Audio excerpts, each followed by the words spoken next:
Capítulo 161 Selo de Dudael, Filipinas. Na miragem havia uma representação do que estava acontecendo dentro do selo de Dudael, que estava mais ativo que o normal. Lá, um enorme ser encapuzado de 6 metros de altura e 6 asas que não tinham penas de anjo. Sob o capô da capa havia uma cabeça enrolada em um pano, impedindo-o de ver qualquer coisa. Enormes correntes de prata místicas com runas gravadas em sua superfície acorrentavam os membros da existência de aparência miserável, enquanto abaixo de seus pés havia milhares de pedras irregulares encantadas que perfurariam seus pés, atormentando incessantemente o ser selado. Um grunhido baixo e cansado pode ser ouvido dele, diminuindo suas dificuldades e fadiga. Sem surpresa, foi Azazel, o vigilante, que foi selado nas terras de Dudael por trair a Deus e manchar e profanar a humanidade mortal como os outros vigilantes. O maior pecador de todos, o vigilante que ensinou aos humanos as artes místicas, armas, guerra e engano, desviando os humanos do caminho de Deus. André também conheceu Azazel antes de seus atos pecaminosos permearem o mundo mortal. Ele já foi leal ao Supremo, mas foi desviado ao ver a crueldade do Supremo na criação. André suspirou enquanto olhava para sua figura cansada. De repente, uma fumaça escura caiu sobre a cabeça de Azazel e, como se estivesse morto, o corpo de Azazel caiu impotente. O que aconteceu depois disso assustou André à medida que, pouco a pouco, o corpo do vigilante se transformava e mudava. Suas asas sem penas ficaram escuras e sombrias por toda parte, o pano que cobria seu rosto ficou cada vez mais escuro, toda a sua figura estava envolta em uma névoa escura, borrando tudo o que estava dentro. Leferoque acenou com a mão mais uma vez e a imagem acelerou alguns dias. De repente, da neblina, raios negros começaram a atacar a foca periodicamente. A princípio, ele pensou que tais ataques não funcionariam contra um selo feito por um ser supremo, mas imediatamente se provou que ele estava errado. O selo tremia toda vez que o raio o atingia. Embora apenas tremesse, tal reação já deveria ter sido impossível para começar. André ficou alarmado com o que estava acontecendo e voltou-se para o Deus ao seu lado. Leferoque suspirou e acenou com a cabeça. Até agora, Azazel ainda está tentando destruir o selo. Já enviei meus servos para reforçar o selo do lado de fora, mas ele ainda continua a ser danificado. Se Azazel algum dia se libertar, a humanidade definitivamente estará em perigo. Leferoque disse. André zombou e respondeu: Azazel é vingativo contra você, não contra a humanidade. Mesmo quando André disse isso, Leferoque nem sequer se esquivou, mas assim que os céus caírem, a humanidade seria definitivamente o próximo alvo. Ele se virou e olhou abaixo do trono, onde ele podia ver o mundo inteiro. Quando chegar a hora e Azazel e seus homens causarem estragos na Terra Santa, o destino da humanidade seria deixado por conta própria e o caos governaria sobre eles. Guerra, fome, morte e decadência banquetear-se-iam com as criaturas de Gaius. Irmão Ouroboros, você quer que isso aconteça? Ele se virou e olhou para André. André zombou e respondeu: vivi inúmeras guerras, fomes, mortes e decadência, Leferoque. Nem tente me aterrorizar com essas coisas. Mas ele imediatamente suspirou ao acrescentar: mas ainda estou preocupado com os seres vivos e nervoso com as anomalias. André olhou para Leferoque com um olhar solene e perguntou: o que você quer que eu faça? Leferoque suspirou de alívio e sorriu. Ele pensou por um momento e respondeu: não pensei em nada por enquanto, então, por enquanto, só quero que você vigie o mundo mortal. Eu também precisaria proteger o reino celestial para qualquer coisa que possa acontecer, infiltrar-se nele. André acenou com a cabeça em compreensão e saiu sem que Leferoque dissesse isso. Reapareceu dentro do esconderijo da Fundação Ouroboros em Farafra e olhou para o pessoal distraído que nem percebeu sua chegada. Ele não lhes deu atenção porque sabe o que está acontecendo com eles, suas mentes estão sendo purificadas da imagem do anjo elevado. Tal processo é necessário para a sua sobrevivência e a segurança da sua saúde mental. Ele saiu do prédio e embarcou em um Hyundai Palisade que pertencia ao pessoal e dirigiu para o sul, a leste de Abu Mincar, no meio de uma terra árida. Depois de cerca de 2 horas dirigindo sem parar a toda velocidade, ele parou em um lugar onde havia pedras por todo lado e nenhuma vida podia ser vista em um raio de 30 quilômetros. Ele olhou para o chão e estreitou os olhos. Ele acenou com a mão e dos céus e da terra, uma enorme barreira cercava a área. Ele repetiu isso muitas vezes, colocando camadas espessas na barreira. Feito isso, ele pedalou mais uma vez e voltou para Farafra, deixando o carro para trás e abrindo mais uma porta, onde o outro lado mostrou o interior do jato particular em que ele e Abel embarcaram. Ele entrou pela porta e fechou-a atrás de si. Dentro do jato, Abel ainda estava perturbado com o desaparecimento de André. Ele estava pensando em como explicar isso aos outros quando a pessoa que procurava apareceu ao seu lado. Excelência! Graças a Deus você está de volta! Ele exclamou com alívio. André riu sem jeito. Ele não podia fazer nada. Ele precisava ir e só poderia deixar Abel aqui, preocupado com sua segurança e pensando em seu paradeiro. Estou aqui, certo? Vamos continuar o voo, ele disse enquanto se sentava confortavelmente e fechava os olhos, deixando Abel boquiaberto em seu assento. O voo da Grã-Bretanha para as Filipinas durou pouco mais de 3 dias. Naquela época, Abel e André discutiam, dormiam e compartilhavam ideias ao longo do caminho.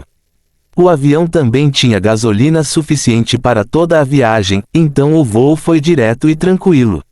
Aeroporto Internacional de Manila, Pasay, Filipinas.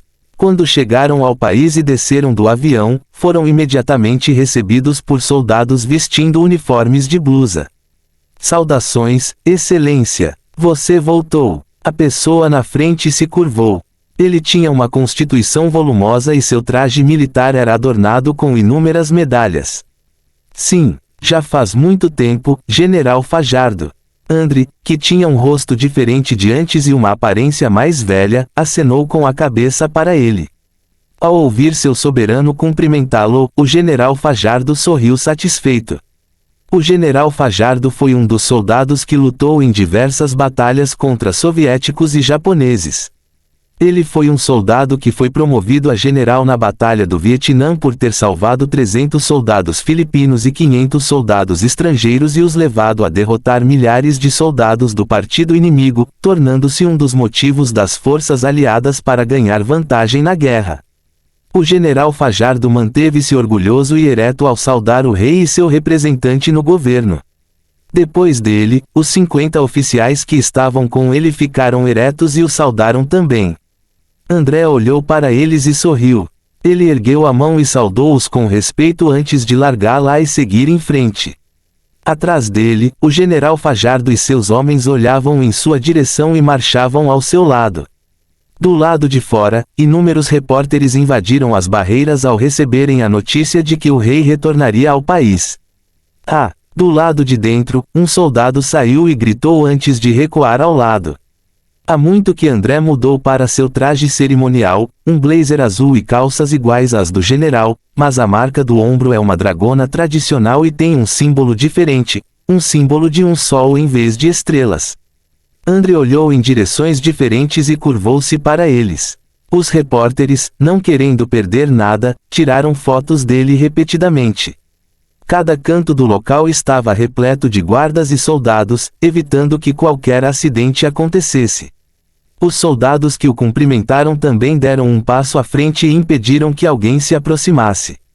André ficou parado por um tempo antes de caminhar até uma longa van com o símbolo de uma águia filipina no capô, que estava sendo escoltada por vários carros da polícia, motocicletas da polícia, vans militares e 2 helicópteros acima para inspecionar o terreno.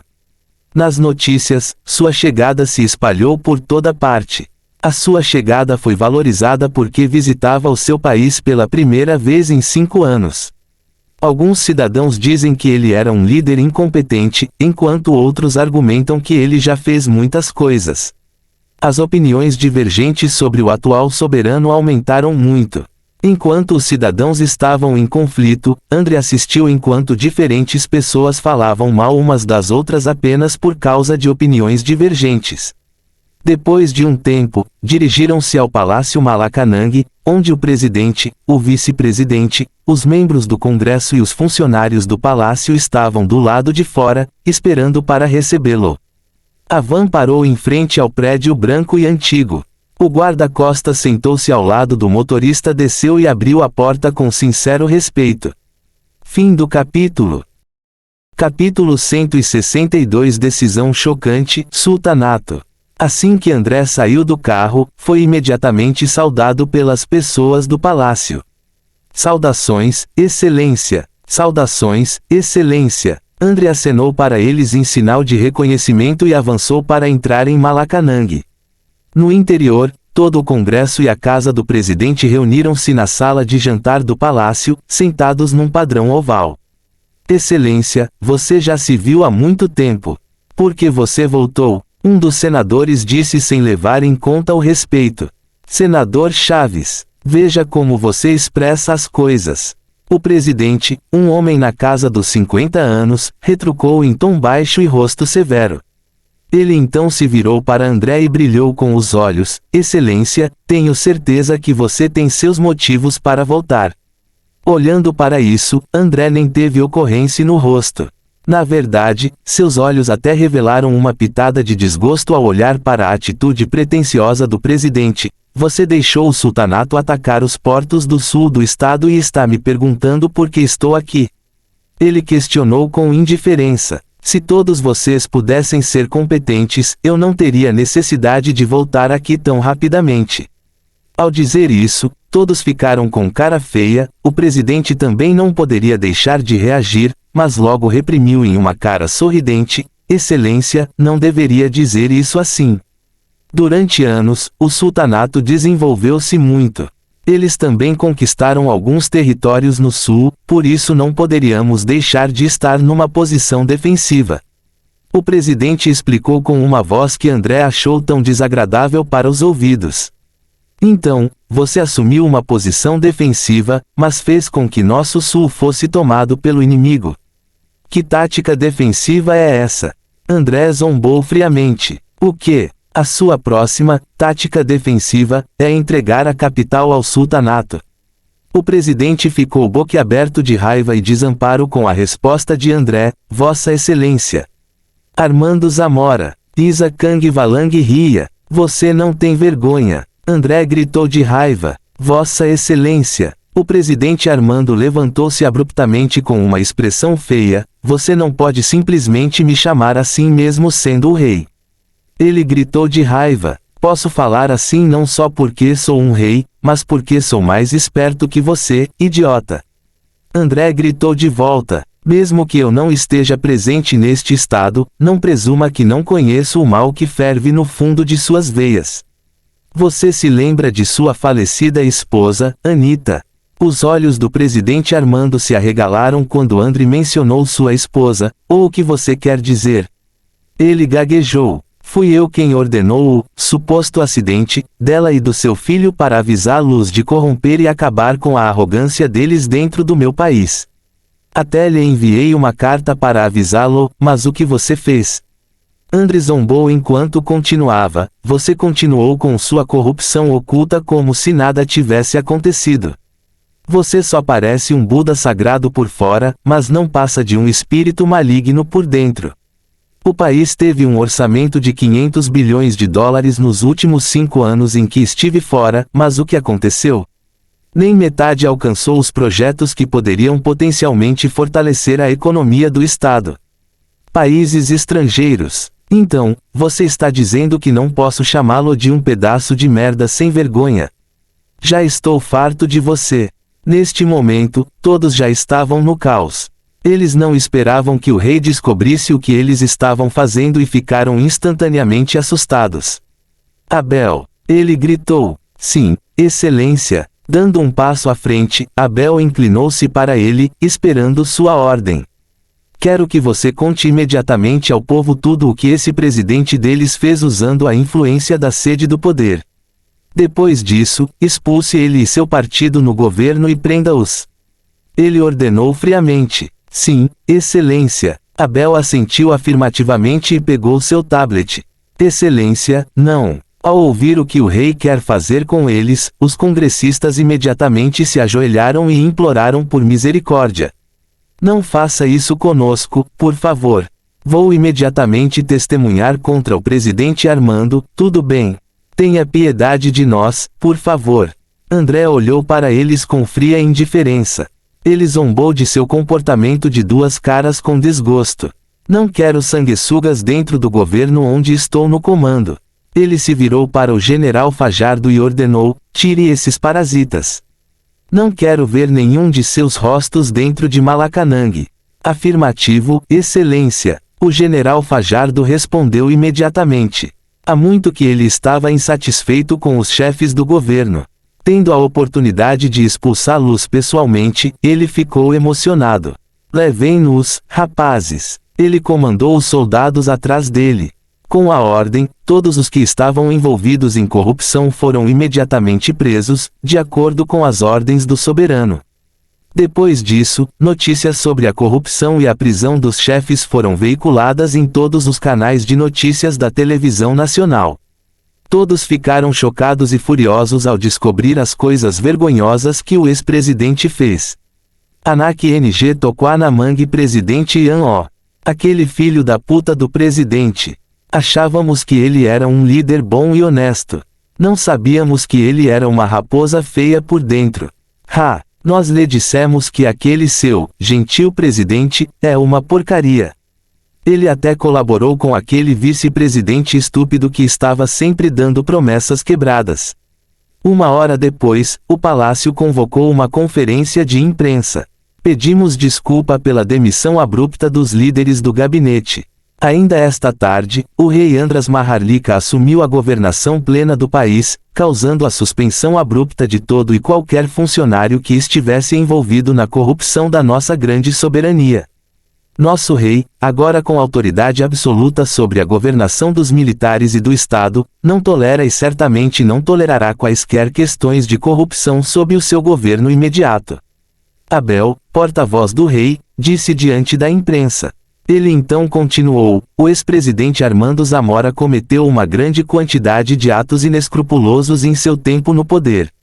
Ele abusou de sua autoridade para desviar fundos em todos os departamentos do governo. Da mesma forma, os membros do seu partido, com o seu apoio, cooperaram com ele, escondendo as evidências de seu desfalque. Agora, eles estão presos na prisão de New Bilibid por seus crimes graves. Depois disso, Abel recuou e fez uma reverência aos repórteres antes de sair. Todos que assistiam à televisão e liam o jornal enlouqueceram imediatamente com Armando e seu grupo e começaram a xingá-lo sem parar. De repente, no dia seguinte, aconteceu. Al-Nazir Anas al-Din Yusuf Ibn Ahmad, sultão do sultanato de Mindanao, declarou formalmente guerra contra a República das Filipinas esta manhã. No momento, ainda não há resposta de Malacanang sobre o assunto. Estamos atualmente aguardando a resposta do palácio em relação à declaração do sultanato. Bater. O som de um controle remoto sendo derrubado foi ouvido dentro do estudo presidencial. Punieta! Abel gritou com raiva. Assim que aqueles funcionários corruptos foram capturados, o sultanato imediatamente declarou guerra. Eles não admitiram descaradamente que foram eles que plantaram aqueles idiotas dentro do nosso governo ao fazer isso. Não necessariamente. Sentado atrás da mesa, André falou casualmente enquanto bebia chá. O que? Abel se virou para ele e perguntou. Eles poderiam estar apenas se aproveitando do atual estado sem liderança do estado. Talvez eles pensassem que eu sou ignorante e incompetente. André respondeu. Como eles poderiam pensar que alguém que literalmente expulsou todos os líderes do governo sem problemas seria um governante ignorante e incompetente? Abel zombou. Porque alguém que expulsa o seu próprio gabinete usando os seus poderes dentro do governo de forma abrupta é ignorante e incompetente. André respondeu mais uma vez enquanto tomava chá. Ele manteve o olhar fixo no homem da televisão que substituiu o repórter, um homem de meia idade cuja pele é morena e olhos profundos e penetrantes olhando diretamente para a câmera. A República das Filipinas cometeu um grande pecado contra tio durante décadas. Nós, como seus filhos, deveríamos expurgá-los. Como representantes de nosso maior Deus, Alá, declaramos guerra. Na televisão, Anasaldin falou com uma voz profunda e convincente no microfone à sua frente. Abel. André gritou. O que é? A imprensa está esperando nossa resposta. André sorriu significativamente. Abel então sorriu e pegou o telefone, discando um número. 1 hora depois, os repórteres ficaram chocados e felizes com os comunicados de imprensa do Conselho do Rei. Eles sabem que seria a resposta do governo à recente declaração de guerra do Sultanato do Sul. Como não conhecer a atitude e a forma como o rei responde a problemas como este, não tem ideia de qual seria a sua resposta à provocação do sultão.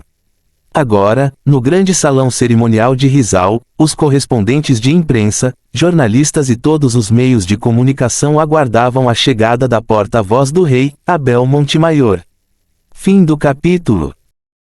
Capítulo 163 Declaração de Guerra. Enquanto murmuravam um para o outro, ouviam o som de passos de sapatos indo em direção ao salão, fazendo-os antecipar. Abel chegou à frente de todos e subiu ao pódio, com microfones e gravadores de diversos canais de notícias de todas as Filipinas, e alguns do exterior. Boa tarde, senhoras e senhores. Espero que não sejam incomodados pela nossa convocação. Abel cumpriu a todos. Não estamos incomodados, porta-voz Montemaior. Os correspondentes acenaram com as mãos, estamos felizes por vocês terem nos convidados aqui. Abel revelou e acenou com a cabeça, então, não vou atrasar mais vocês, vamos começar. Ele disse e casou uma cara séria e de volta.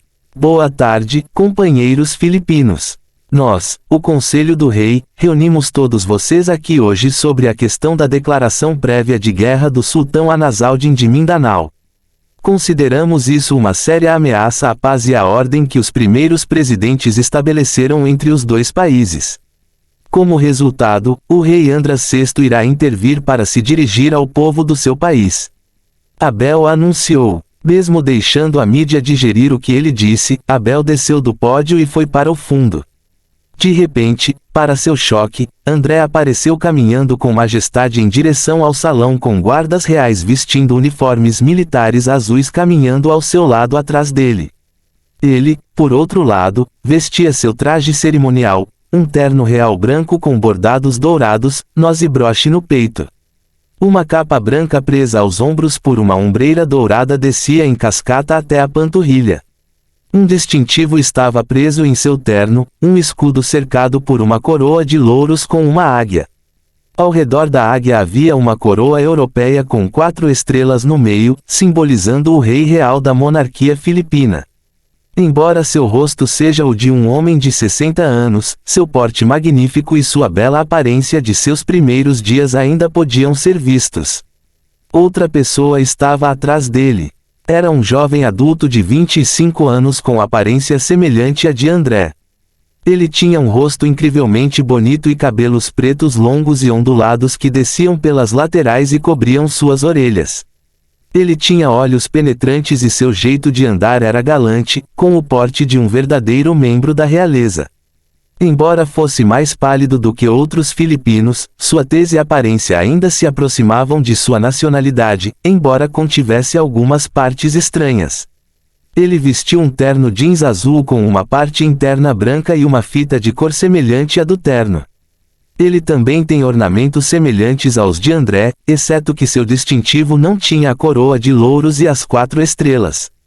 Em vez disso, o escudo tinha 2 campilãs cruzados atrás do escudo e a coroa tinha 3 estrelas, simbolizando o príncipe herdeiro. Ele também usava uma capa azul que cobria os ombros e descia até os tornozelos. Possui uma marca dourada no ombro que funciona como clipe da capa para prender no ombro do traje. Ao vê-los juntos, todos pensaram que tinham sorte, pois isso era raro. Como o rei atual, Andras Maharlika só apareceu na frente de todos quando o presidente estava sendo premiado e quando a Primeira e a Segunda Guerra Mundial começaram e terminaram, enquanto em relação ao príncipe herdeiro ele nem era conhecido por ninguém até agora, então esta é também a primeira vez que o príncipe estará envolvido em uma assembleia. Todos ficaram boquiabertos enquanto olhavam para a realeza que chegava. Acordando de seu estupor, todas as pessoas lá dentro se levantaram para receber luz. Por dentro, eles estavam orgulhosos de serem uma das pessoas que filmariam a primeira aparição do príncipe herdeiro. Saudamos Vossa Excelência. Abel saudou antes de se curvar para ele. Saudamos Vossa Excelência. O povo também se curvou diante deles depois de Abel. Os dois assentiram em resposta. André avançou para o pódio enquanto o príncipe herdeiro caminhou até o fundo e sentou-se em uma cadeira atrás do lado direito do pódio. André ficou ereto na frente de todos e pigarreou. Estou satisfeito que todos possam vir aqui para o nosso comunicado de imprensa. Queria cumprimentar todos formalmente, mas com o assunto sério que temos em mãos, não vou perder mais tempo. Ele disse. A partir de agora, as forças navais do sultanato navegam em direção ao nosso sul para conquistar a região de Visayas. Eu, como monarca das Filipinas e soberano de facto de Luzon e Visayas, não concordarei com este comportamento agressivo do nosso vizinho. Foi no ano de 1752, quando o rei Inácio e minha família se enfrentaram para conquistar a independência de Luzon, e foi em 1808, quando as ilhas Visayas e Mindanao foram entregues pelo domínio espanhol ao Estado. Depois, em 1888, sob constante implorando, Mindanao recebeu independência soberana sobre suas terras sob o governo da presidente Anastásia Corazon. Eles receberam rosto suficiente para coexistir pacificamente com o Estado, mas em pouco mais de 200 anos de independência, eles já violaram a paz. Isso foi estabelecido várias vezes pelos falecidos presidentes e isso é inaceitável. Demos-lhes cara suficiente. Sob o meu governo, e em nome do governo do futuro monarca, nunca toleraremos tal indecência. O Conselho do Rei, como representante do Estado, responde destemidamente à atitude desrespeitosa do sultanato e responderá a eles: se a guerra é o que eles procuram, então a guerra é o que daremos. Enquanto o comunicado de imprensa estava ao vivo, todos sentiram o sangue ferver de patriotismo. Assim que André terminou sua sentença, a frota real formada pessoalmente por ele, que se deslocava para o sul antes mesmo da conferência, chegou ao sul de Sulu. Centenas de navios de guerra lançaram mísseis de longo alcance consecutivamente, destruindo em massa navios de assalto e patrulha. Outra frota de Palawan começou a atacar o continente de Mindanao e implantou forças terrestres em seu território. A Força Aérea Filipina também começou a bombardear as bases militares em Iligan, Cagayan, Cotabato, Coronadal, General Santos e Butuan. O caos começou em todo o sultanato. Mesmo antes de o sultanato declarar guerra, André já havia preparado o exército para recuperar Mindanao do sultanato pela força. Com o dinheiro e a autoridade que possui, ele comprou facilmente navios militares e jatos dos Estados Unidos, do Reino Unido e de outros estados aliados que possuem tecnologia superior. 3 dias depois, a guerra ainda estava a todo vapor. A costa oeste de Mindanao já foi totalmente tomada pelo exército filipino, enquanto vários regimentos do exército já entraram em várias cidades ocidentais. O exército do sultanato de seus territórios ao sul não conseguiu nem passar pela barricada feita pela Marinha das Filipinas. Mais tarde naquele dia, o secretário de Defesa dos Estados Unidos, Henry Douglas, também divulgou notícias da Casa Branca. Com os atuais acontecimentos que têm acontecido recentemente no Pacífico, o gabinete do presidente declara o seu total apoio à unificação das Ilhas Filipinas sob um único governo. Enviaremos apoio militar, financeiro e logístico aos empreendimentos do rei das Filipinas de unificar o velho país. O homem branco e corpulento vestindo o uniforme militar anunciou na frente da imprensa. Assim que foi divulgado, todos ficaram chocados com a convicção do Zewa com a sua posição na Guerra República Sultanato. O pequeno Império Otomano também declarou por seu lado que enviará apoio militar e logístico ao sultanato. Embora o Império Otomano tenha sido derrotado pelas forças conjuntas das forças ocidentais e do falecido Império Russo, com o seu alcance ainda abrangendo os territórios ricos em petróleo, resultando numa economia poderosa, o Império ainda tinha a sua posição no mundo como um país e isso estava pelo menos entre as 15 maiores potências mundiais. A União Soviética também divulgou a sua posição na guerra pelo seu porta-voz para as relações exteriores, Alexei Abramov, na sua conferência de imprensa. Como uma das grandes potências mundiais, é imperativo para nós não permitirmos que nenhum dos nossos iguais exerça o seu domínio sobre os países fracos. Como tal, estendemos o nosso apoio ao Sultanato do Pacífico e não permitiríamos que os americanos alargassem o seu alcance para a Ásia. A China, como um dos fortes aliados dos soviéticos desde a sua fundação até agora, também expressou o seu apoio ao sultanato. A dinastia Qing, presidindo no leste da China, como um país que odiava profundamente o seu homólogo ocidental por causa da traição da autoridade imperial, contra-atacou-os e expressou o seu apoio à República Filipina. Aí tudo veio consecutivamente, como um dominó. Japão, Coreia, Austrália, Malásia, União Europeia, Reino Unido, Irlanda, Canadá, México, países africanos, Índia, sul do Vietnã e Brasil manifestaram o seu apoio à República. A Indonésia, o Iraque, o Vietnã do Norte, o Laos e os países do Istão, por outro lado, estenderam o seu apoio ao sultanato. Fim do capítulo. Capítulo 164 Príncipe Autoritário. Num piscar de olhos, as facções adormecidas da Segunda Guerra Mundial acordaram e se enfrentaram novamente. Do nada, a influência da Guerra República-Sultanato atingiu uma escala global, com todas as grandes e gigantescas existências do mundo envolvidas. Mas embora todos expressassem as suas posições, ninguém realmente se moveu das suas posições por causa da supressão da sua facção inimiga. Todos ficaram ali, observando os acontecimentos atuais no Pacífico. Depois disso, nada mudou. O exército da República continua o seu ataque contra o homólogo do sultanato enquanto o sultanato assume uma posição defensiva.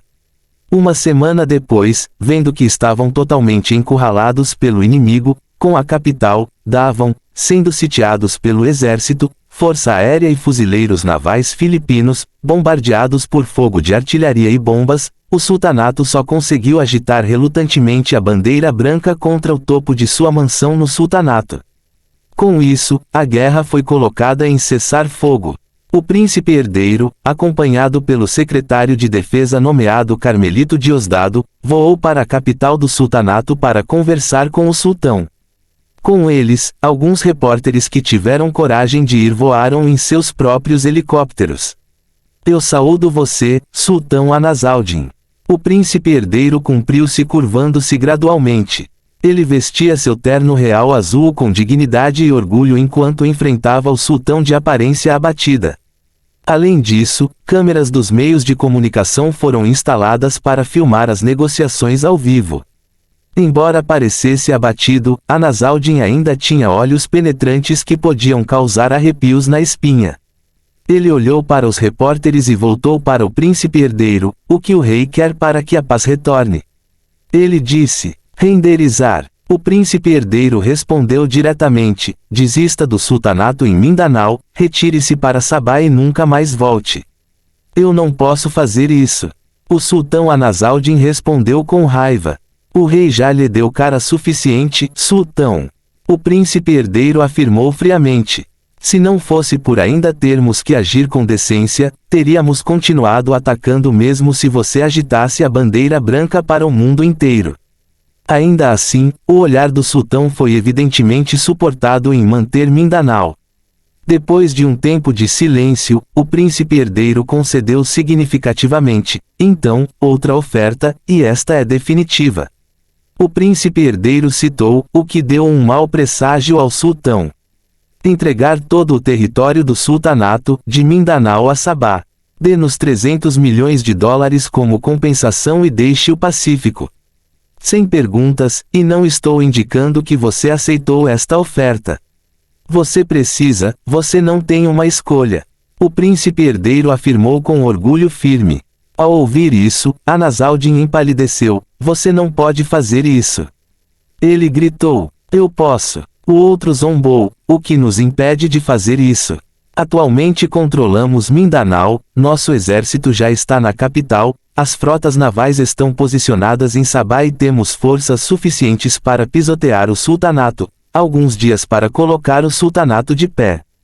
Agora me diga, o príncipe herdeiro inclinou-se para Anasaldin, que tinha uma expressão feia, você ainda acha que não podemos fazer isso? Ele disse friamente, você pode. Anasaldin perdeu o olhar assustador e ficou com os olhos marejados.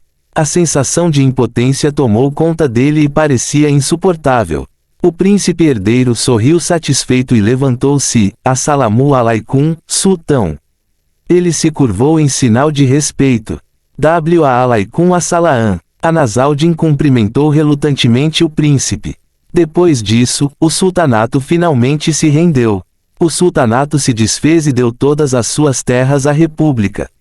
A família real do antigo sultanato também deu 300 milhões a título de indemnização à república com o motivo de compensação pelo sofrimento emocional e mental do governo.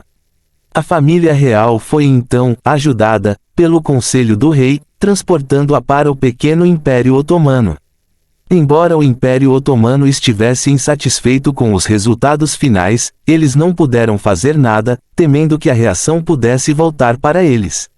Um dia após a chegada da família do sultão, o ex-sultão Anasaldin teria cometido suicídio por um motivo não revelado. Todos ficaram chocados com a rapidez da notícia. Desde a sua ascensão como sultão do antigo sultanato, ele era uma pessoa de coração muito forte, e algo como suicídio estava anteriormente fora de questão. Então, agora que aconteceu, é claro, todos ficaram totalmente chocados. Alguns sentiram pena da família, agora que perderam o chefe da família devido à depressão. Eles sentiram que tal evento permaneceria com sua família por gerações futuras. Outros, porém, achavam que havia uma conspiração, dizendo que, em vez de suicídio, alguém ordenou o assassinato do falecido sultão. Mas, não tendo provas, só podiam especular. Dentro do Palácio Malacanang, o estúdio do rei. O assunto foi resolvido. André, que estava atrás da mesa, perguntou ao homem à sua frente. O homem da frente estava vestido com uma roupa totalmente preta e usava óculos escuros. O homem acenou com a cabeça em resposta e disse, sim, excelência, foi feito. Ele então acrescentou, você sabe como o Black Rock faz seu trabalho, excelência. Fazemos isso de forma limpa e nenhuma evidência será deixada para trás. Ele então se curvou ligeiramente e se virou para sair. André sentou-se pacificamente à mesa com os pés em cima dela. Ele brincou com uma caneta enquanto sorria. Um minuto depois, o príncipe herdeiro entrou e parou na frente dele. Saudações, presidente. Ele o cumprimentou. André acenou de volta. Como você está, presidente Mimetismo? Ele perguntou. Presidente Mimetismo sorriu amplamente e respondeu, estou me sentindo ótimo, presidente Ouroboros. Desde que você me deu uma dica de suas células, meu poder de mimetismo atingiu o pico. Com precisão. Obrigado por me deixar liderar e me tornar um príncipe herdeiro do território. André sorriu. O presidente Mimetismo é da Fundação Ouroboros, a qual ele atribuiu o cargo de príncipe herdeiro. Ele era uma anomalia que tinha senciência e expressava submissão a ele. Mimetismo tinha o poder de, imitar. Ao dar-lhe uma célula de André, seu poder atingiu um nível totalmente novo, sem que ninguém fosse capaz de distinguir o original e ele. Agora, não estou colocando você aqui apenas para se tornar o futuro rei, coloquei você aqui para proteger a Pérola de Babel. Ela deve ser protegida e vigiada a todo custo, entendido? Sim, Mimetismo assentiu afirmativamente. 3 meses depois, o país está agora estável. As duas facções também se acalmaram sem mais motivos para lutar. André finalmente passou a posição de rei para Mimetismo e deixou a monarquia. Por causa das habilidades que mimetismo mostrou ao público como príncipe herdeiro, sua ascensão não causou muita resistência. Pasay, região metropolitana de Manila. Agora livre de fardos, André finalmente viveu como um adulto de 26 anos, vivendo uma vida agradável e tranquila em uma pequena casa perto do Cartimar, um shopping center. Ele vivia sozinho e em paz. Às vezes, ele caminhava e visitava lugares como Mall of Asia, Blue Bay, Baclaran e Pasay Mall. Durante meses, ele viveu como um plebeu, fazendo compras sozinho, jogando basquete com os meninos de rua e indo ao karaokê com os amigos para cantar e se divertir. 7 meses depois de viver uma vida comum, André passeou pelo Mall of Asia sem nenhum destino em mente. Ele estava vestido com uma jaqueta cinza lisa e shorts jeans que chegavam aos joelhos com um pirulito na boca. Depois de um tempo andando sem rumo, ele chegou em frente a um fliperama. Ele sorriu com antecipação ao entrar para desfrutar. Ele foi até o balcão e comprou fichas antes de começar a jogar. Depois de minutos jogando, ele ficou entediado e perambulou pelo local. Ele então chegou a uma barraca de karaokê e olhou distraidamente. Ele se lembrou de algo enquanto cantarolava uma música. Querendo cantar, ele se virou e foi até o balcão para se registrar. Basta escolher a música que deseja cantar, senhor. A pessoa atrás do balcão disse enquanto apontava na direção do cancioneiro. André sorriu e acenou com a cabeça para a pessoa antes de voltar para o karaokê. Ele foi até o cancioneiro e procurou a música que queria cantar. Ele folheou as páginas do livro e procurou por ele. Ele foi até a parte Fá do cancioneiro e depois de um tempo encontrou o que procurava. Havia outras pessoas que estavam usando o karaokê, então André teve que esperar enquanto lambia seu pirulito. Do lado de fora da galeria, 3 mulheres que usavam máscara e chapéu corriam alegremente. Seus corpos estavam totalmente cobertos, como se quisessem esconder sua identidade.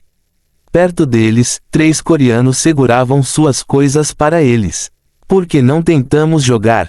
Estou entediado de qualquer maneira. Uma das mulheres falou em coreano. Claro. Que horas são? A outra mulher levantou a mão e olhou para o pulso, 2:30 da manhã. Sim, podemos brincar. Ela assentiu. Fim do capítulo. Capítulo 165 Nari. YAY. A mulher que solicitou gorjeou e correu para dentro. As mulheres que ficaram do lado de fora balançaram a cabeça e riram divertidas. De repente, uma das mulheres segurou a barriga e disse, estou com fome. Só vou comprar comida, me espere aí, ela acrescentou antes de voltar correndo. A garota que ficou de pé balançou a cabeça e virou-se para os gerentes, se vocês também estão com fome, vão com Morim. Ela disse antes de entrar. Lá dentro, as pessoas que estavam no karaokê terminaram. André sabia que ele seria o próximo, então deu um passo à frente e digitou a música no controle remoto. Inspirando, André se preparou para cantar uma música que não cantava há anos. Ele cantou o primeiro verso da música com emoção enquanto relembrava. Saigo no kisu wa tabaco no sabor gashita. Nigakuchi setsunai kaori. O último beijo tinha gosto de tabaco, um cheiro amargo e triste. Zumbir. A mulher que acabou de entrar inclinou-se para uma cabeça intrigada enquanto ouvia uma cantora. Não foi horrível, na verdade, foi lindo e cheio de emoções. Sua voz profunda e melancólica combinava com a música, embora sua voz fosse muito mais profunda do cantor original. A mulher que entrou primeiro a viu e correu em sua direção. Nari, você ouve essa música? Essa é a sua favorita, certo? Vamos ouvir. Ela é um incentivo. Nari pensou por um momento e acenou com a cabeça, claro. Isso não nos faria mal de qualquer maneira. Eles então caminharam em direção à cabine de karaokê. André continuou cantando com a voz cheia de emoções diante da televisão que exibe a letra. Ao seu redor, muita gente se reúne para ouvi-lo cantar. Uau! Ele tem uma voz maravilhosa. Ele também é bonito. É um cantor famoso. Não, acho que não. Não o reconheço. Outros foram a gravá-lo cantando a música. Ashita no imagoro ni wa. Anata wa doku ni irundaro. Atreva-se a omoterundaro. Amanhã, a esta hora, onde você estará? Em quem você estará pensando?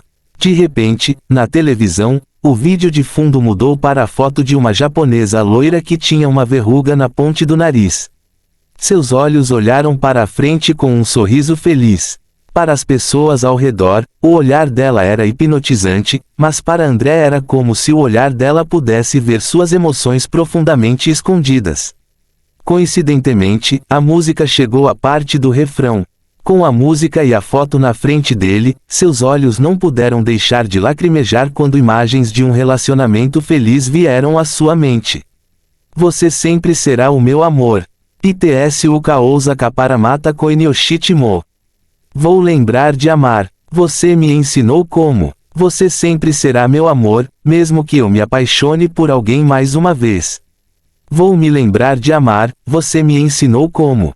Suspiro. Sua voz tinha uma emoção ainda mais poderosa, os olhos das pessoas não podiam deixar de lacrimejar. Você sempre será o único. Ima w amada kanashi canção de amor.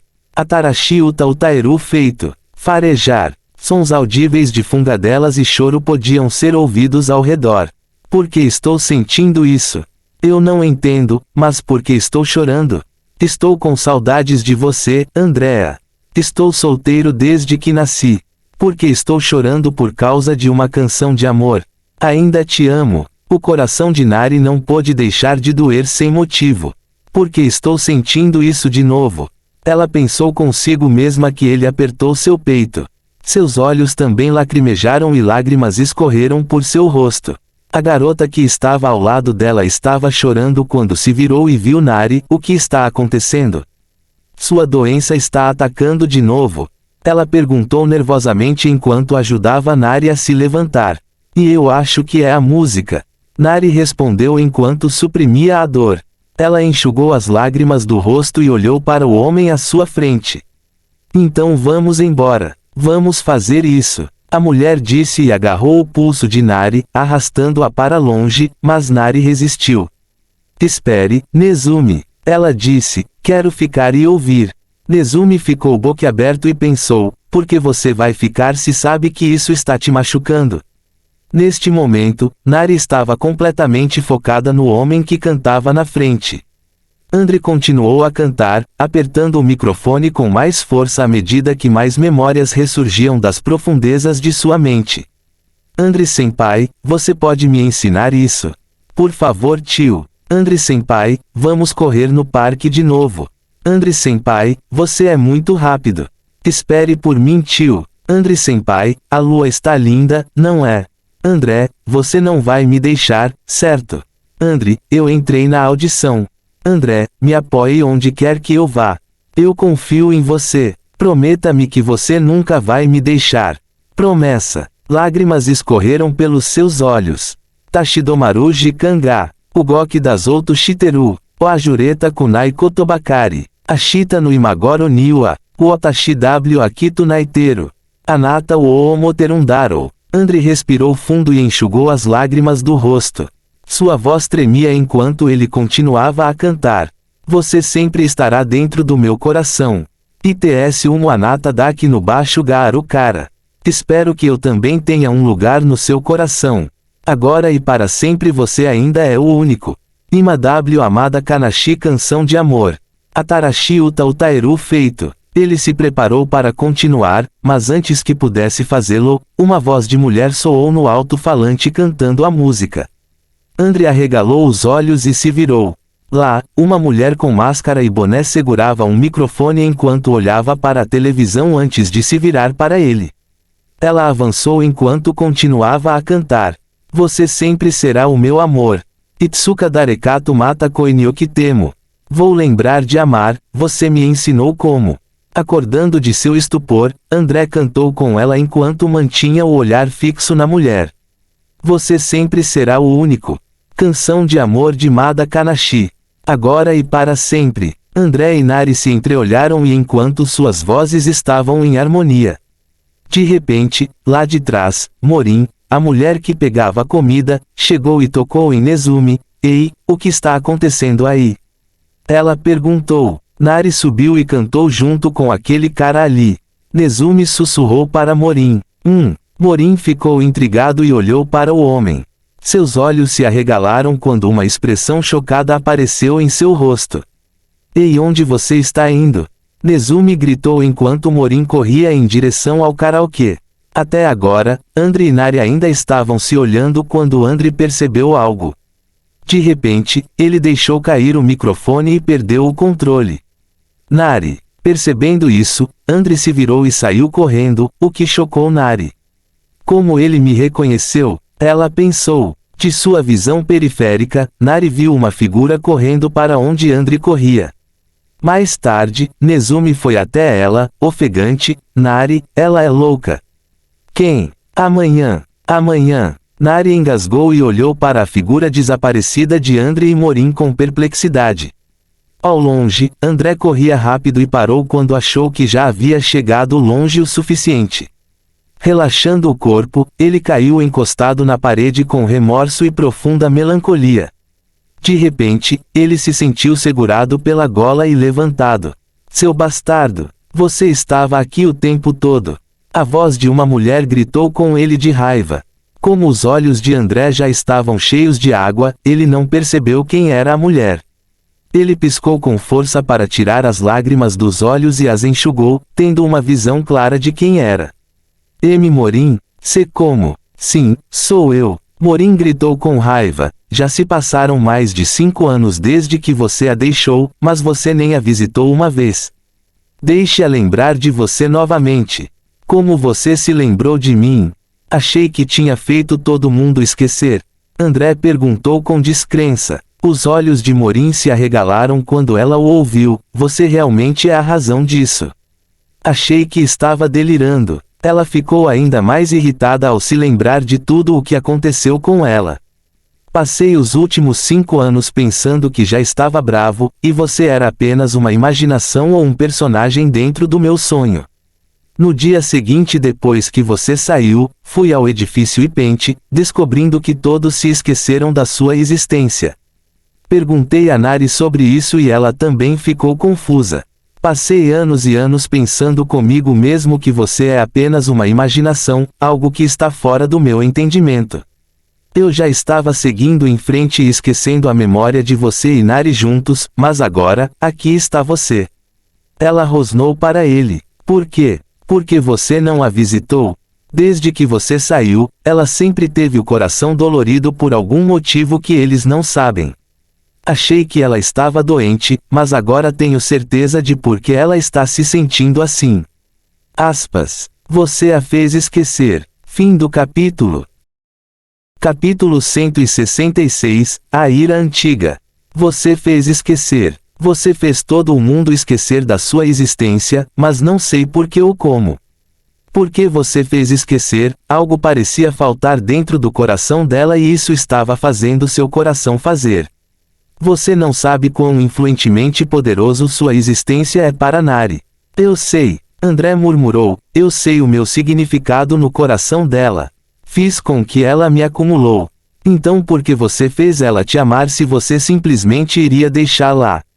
Você não sabe o quão cruel você é. Você é um demônio. Morin falou com ele com ódio. Sim. André respondeu. Eu sou um demônio. Sou alguém que poderia e iria ordenar a matança de milhões sem pestanejar. Eu sou alguém que mataria inúmeras vidas e até crianças, se assim desejasse. Eu sou um demônio que viveu por incontáveis anos e teve inúmeras esposas para gerar meus descendentes e herdeiros. Nari é apenas uma criança dos meus intermináveis anos de vida, e eu não quero voltar à vida dela novamente. Lentamente, seus olhos e expressão tornaram-se frios e indiferentes. Então nunca conte a ela sobre mim, ou vou me certificar de que você estará incluído entre aquelas cujas memórias eu apagaria. Entendeu? Ele afirmou. Morin empalideceu e se encolheu, e eu realmente não vou deixar Nari chegar perto de você nunca mais. Nunca chegue perto dela também. Ela falou freneticamente antes de partir.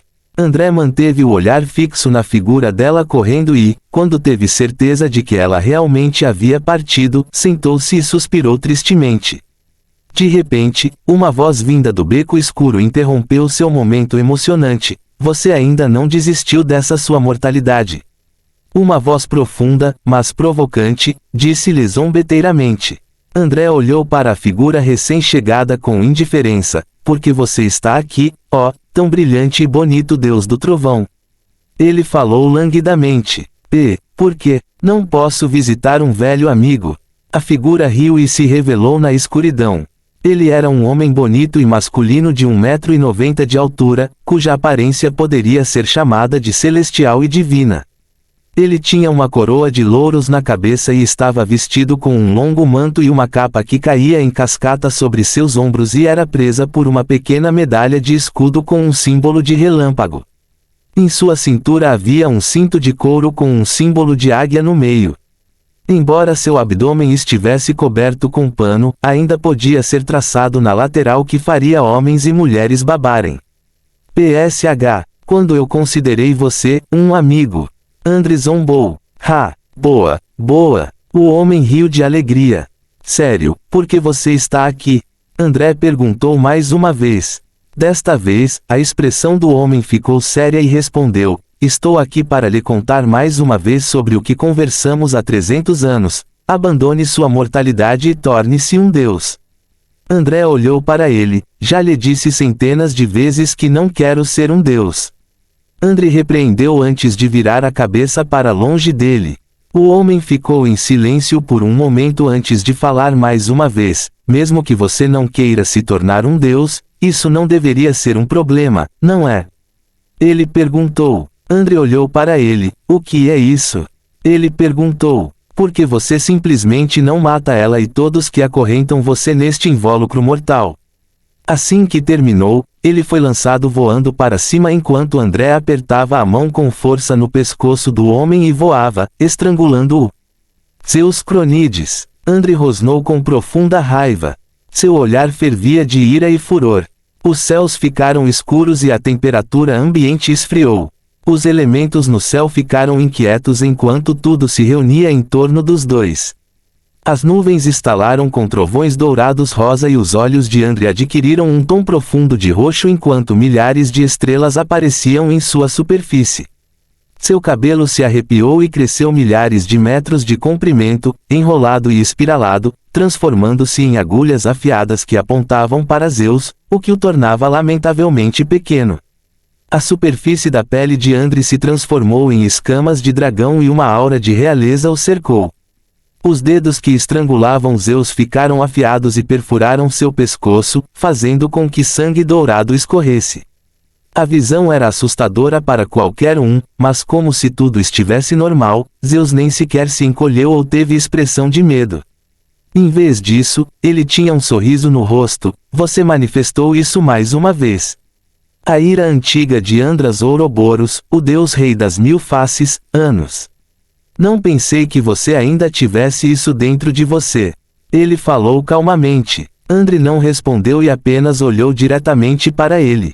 Depois de um tempo deles se entreolhando, André falou com uma voz profunda e dracônica: você acha que não vou te matar com o que você disse antes? André perguntou friamente. Respondendo à pergunta, Zeus sorriu ainda mais: você não faria isso. Eu sou uma das principais figuras que mantém o equilíbrio entre os 9 reis deuses de Gaius. Eu também tenho influência abaixo. Matar-me destruiria o equilíbrio bem mantido entre as 3 tríades e faria Atlas abandonar esta terra, fundindo os reinos de Gaius e Tártaro, trazendo o temido apocalipse. Zeus declarou: você não iria querer isso, não é? Ele provocou André. André estreitou os olhos antes de afastar Zeus. Ele voltou à sua forma anterior e olhou com raiva para Zeus. Zeus sorriu amplamente e disse: o que eu disse antes é realmente uma ofensa a você, então peço desculpas por isso. Ele se curvou para André cavalheirescamente. Este último ainda estava com os olhos fixos em Zeus antes de dizer: você me conhece. Não gosto que ninguém teste meus limites. Contanto que ninguém toque nas pessoas ligadas a mim, eu não machucaria ninguém. Você não machucaria ninguém? Zeus sorriu. Então e a coisa que você disse para aquela mulher mortal? Você sabe que eu ordenei a aniquilação de milhões, se não de bilhões, em prol da restauração do mundo, afirmou André. Ah, certo. Como foi chamado isso mesmo? Oh, o dilúvio. Zeus riu alto. André olhou para Zeus e zombou. Se não fosse por você ser suficientemente poderoso naquela época, você teria sido um dos titãs que morreram naquele evento. Tornei-me forte porque abandonei minha mortalidade e me tornei um imortal. Zeus respondeu, você, por outro lado, já viveu desde tempos imemoriais, mas ainda não se livrou da mortalidade e ainda é um mortal até hoje. Oh, cale-se, é chato se tornar um imortal como o resto de vocês. André suspirou, embora você pareça alegre, você não tem nenhum pingo de emoções, empatia e compaixão dentro de você. Você cheira a indiferença e piedade. Zeus sorriu e ficou em silêncio, sem responder a André. André estava se encolhendo com o silêncio, então perguntou, como estão suas chamadas concubinas? Zeus zombou e respondeu, eu gostaria. Eu seria caçado por Hera se tivesse apenas uma única concubina ao meu lado. Embora Hera seja apenas a guardiã de Olímpia, ela ainda tinha aquele poder titânico dentro dela que poderia fazer todos os olimpianos chorarem. André riu de sua resposta e desceu para a posição anterior. Zeus também desceu com ele enquanto escondia seu poder. De qualquer forma, eu tenho que ir. O Olimpo não pode ser deixado sem a supervisão de seu Deus-Rei, para que as outras tríades não ataquem. Zeus disse adeus antes de voar e desaparecer entre trovões e relâmpagos. André olhou para o céu e suspirou. Ele conhece bem seu poder. Se ele tivesse a intenção de se tornar um deus, ele imediatamente se tornaria um Godkin e se tornaria um importante pilar dos mundos e reinos, não podendo fazer livremente o que quisesse. É uma das razões pelas quais ele não queria se tornar um.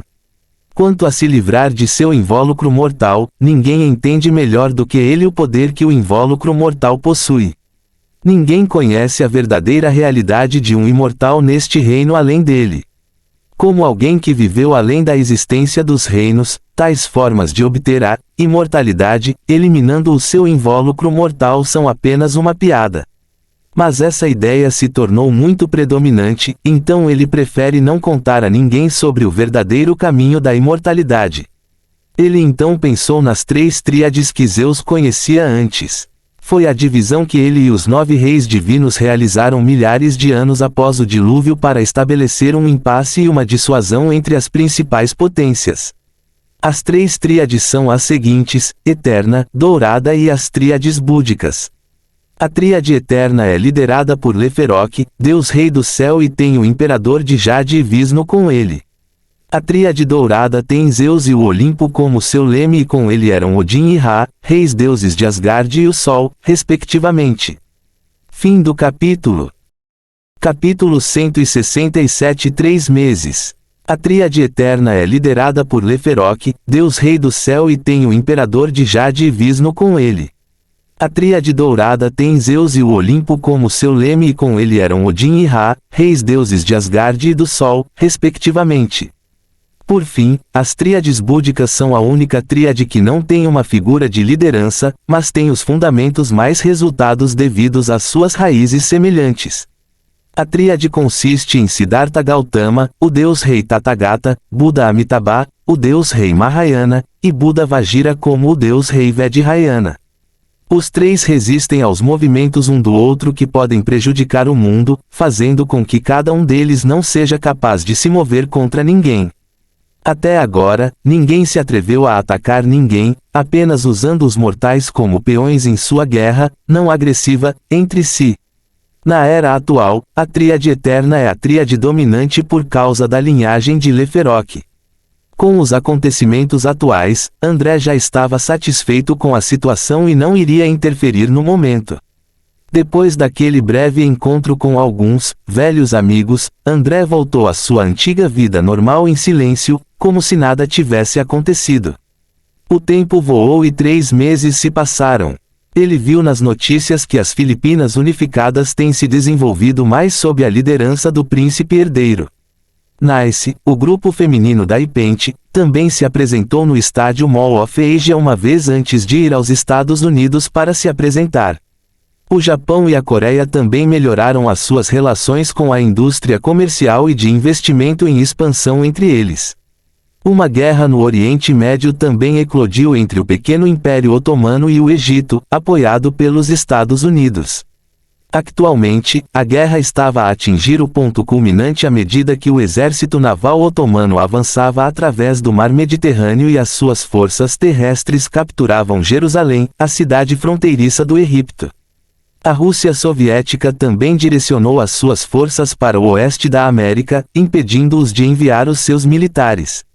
Embora os EUA pudessem enviar apoio militar e financeiro ao Egito, devido à ameaça russa, não puderam enviar qualquer mão de obra para ajudar o país africano. Uma atmosfera tensa tomou conta de todo o Médio Oriente por causa disto.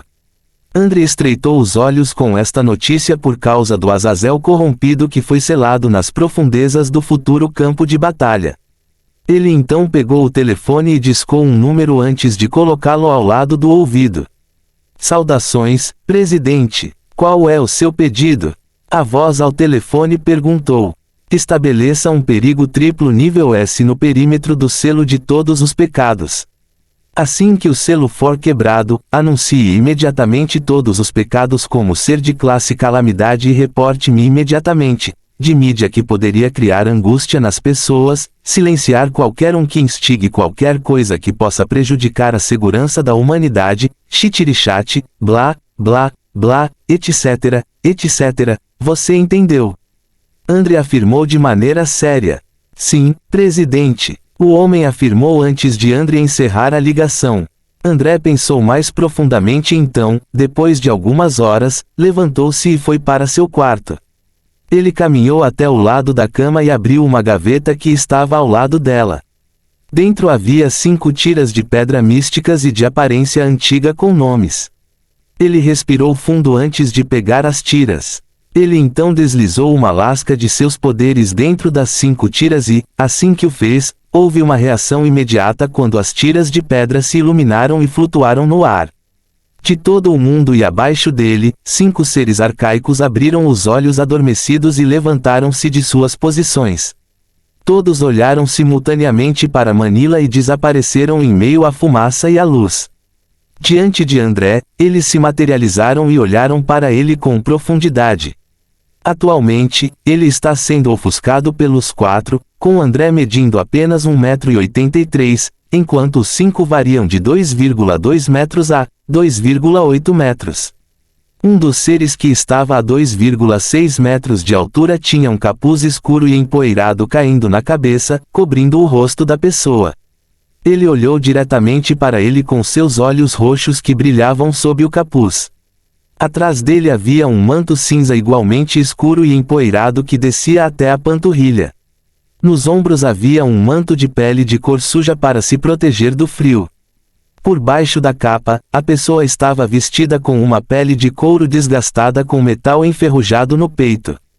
A pessoa estava coberta por uma névoa escura e sinistra, sua pele branca como osso poderia causar arrepios na espinha de uma pessoa, e o cabelo branco como a neve combinado com a aura da morte poderia fazer qualquer um que o visse tremer diante da própria existência do ser. Outro era uma pessoa de 2,4 metros de altura, totalmente envolta em um pano preto velho e rasgado e um capuz, lançando uma sombra escura em seu rosto invisível. Suas mãos já eram quase tão finas quanto um esqueleto e, em frente à pessoa anterior, sua pele era de cor preta, e o cheiro ao seu redor cheirava a cheiro de decomposição. Na mão direita, a pessoa segurava uma longa foice preta cujo cabo era feito de ossos e a lâmina longa e sinistra se estendia até o corpo de André. A terceira pessoa, a menor de todas, era um monge asceta de aparência simples que tinha um pano azul cobrindo os olhos. Ele exala uma aura de pureza e onisciência e tem um símbolo complexo nas costas das mãos que foram pressionadas uma contra a outra. A quarta pessoa, literalmente a mais bonita de todas, com 2,8 metros de altura, tinha um rosto parecido com o de um kitsune de anime. Ele estava todo branco, um longo cabelo branco como a neve, pele pálida, orelhas de raposa brancas e peludas, um kimono branco e 9 caudas peludas brancas atrás dele. Ele tinha olhos que brilhavam como o céu azul brilhante e uma linha na testa que parecia ser um olho fechado. O quinto e último ser, diferente dos 2 primeiros, estava coberto por um manto branco deslumbrante que cobria todas as partes do seu ser e descia em cascata até o chão. Seus 2 braços pareciam estar unidos enquanto o manto se juntava na frente. O capuz cobria totalmente a cabeça, sem aberturas. A aura do ser exalava santidade e divindade que ninguém mais no reino poderia igualar. Os 5 de repente se ajoelharam diante de André e cumprimentaram: Saudamos Lorde Andras, Senhor de todos os senhores e o verdadeiro Deus Rei. Nos locais de onde os 5 vieram e desapareceram, o povo das 3 tríades ficou muito alarmado. O caos engolfou os 9 poderes enquanto eles ficavam inquietos. Em um reino situado acima das terras da Grécia, uma montanha infinitamente alta flutuava acima das nuvens celestiais douradas. Os rios corriam e desciam em cascata, criando uma visão maravilhosa de arco-íris. Acima da montanha havia um grande templo branco e imaculado que exalava força e poder. Era o lendário Olimpo, onde residem os deuses e divindades gregas. Lá dentro, Zeus estava sentado em seu trono mais alto e olhava para a pessoa abaixo. Era um homem musculoso e pálido, com longos cabelos cacheados. Ele usava um traje semelhante ao de Zeus, exceto que o dele era muito mais escuro e seu tecido estava preso com um escudo circular escuro. Estimado irmão, o guardião do submundo e a aura do ceifador ancestral desapareceu do reino dos mortos. Ninguém, nem mesmo Atlas, conseguiu encontrá-los. O homem relatou com uma voz profunda e séria.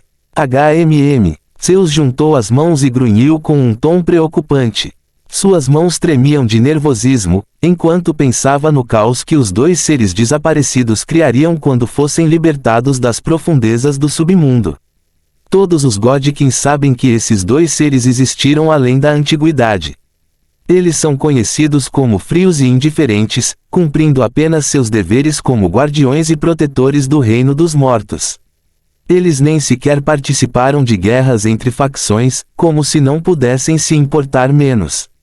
Mas mesmo que ainda não tenham lutado e mostrado suas forças, ninguém se atreveu a provocá-los, pois apenas seus olhares poderiam colocar qualquer um deles em perigo. Os Godkins deduziram que a existência dos 2 estava além do reino dos Godkins, algo que nem mesmo eles poderiam imaginar. Foi a primeira e única vez que aconteceram o desaparecimento dos 2, pois sempre encontraram suas cargas desde tempos imemoriais.